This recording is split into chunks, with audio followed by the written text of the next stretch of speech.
الله موږ د یو سیز نه یری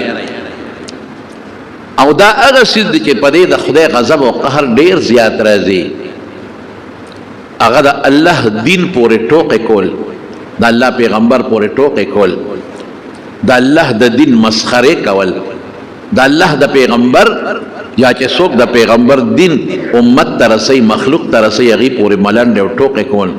د الله عبادتونو پورې ټوکې کول دې باندې خدای غصه کېږي او خپل غضب او خپل قهر نازلوي کله چې یو پیغمبر د الله د دین دعوت ورکړی دی او قوم ورپورې ټوکې کړي دي مسخرې یې کړي دي او خنداګانې کړي دي الله هغه قوم تباه کړی دی پیغمبر خدای بچ کړی دی لکه نوح علیه السلام 900 کاله قوم تړستړی شو لیکن قوم به په ټوکې کولې خنداګانې به یې کولې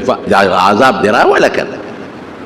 شابکه چې ته به د خدای عذاب به راځي راوله که نه خنداګانې به یې کولې یو بل ته به یې وایي څنګه عذاب دی خو چې د الله عذاب بیا راغی نو ټول نیست و نابود شو دقسې عادیان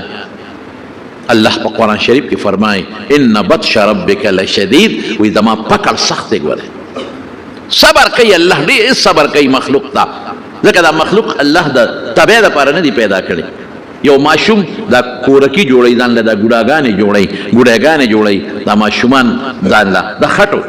او په خپله کله روانم کې کله جوړوي او کله روانوي خو چې د ماشوم ځان له په کور کې دننه یو کورکی جوړ کړه یو ګوډی جوړه کړه او تا وله روان کړه ته د هغه ماشوم جړا ته ګوره ماشوم په ځمکه لوغړېږي هغه چغې وایي ځان هم د خټو کې حالانکه همغه ماشوم له وروسته په خپله دیکه ورکې روانې کړي خو بل څوک پرې نه پیرزو کېږي چې بل څوک دې راشي او دا ما چې د خټې کوم ګوډاګي جوړ کړي دا دې راله روان کړي یو ماشوم دارنګې ته یو کور جوړ کړي او څوک راشي دله روان کړي نو ته وایې چې سر به پې اوس ورکړم ما جوړ کړه ما پې پیسې ولګولې زړه مې ستړی کړه او ما له ګوره بل سړی راغی او هغې راله وغورځېد یا ستا یو سیکل دی څوک یې دله مات کړي یا ستا یو موټر دی څوک راشي او شیشه ورته ماته کړي ستا پړه به څه تېرېږي دا معمولي څیزونه دي نو دا انسان الله پیدا کړی ښکلی شکل یې ورکړی دی مزېدار شکل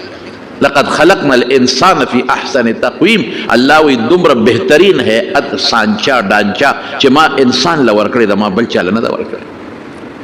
او چې دا انسان څوک وجني نو الله پې څونه غصه کېږي الله وایي چې ځمکه اسمانونه روانولو باندې دومره نه خفه کېږم څنګه چې دا انسان په دې قتل زه خفه کېږم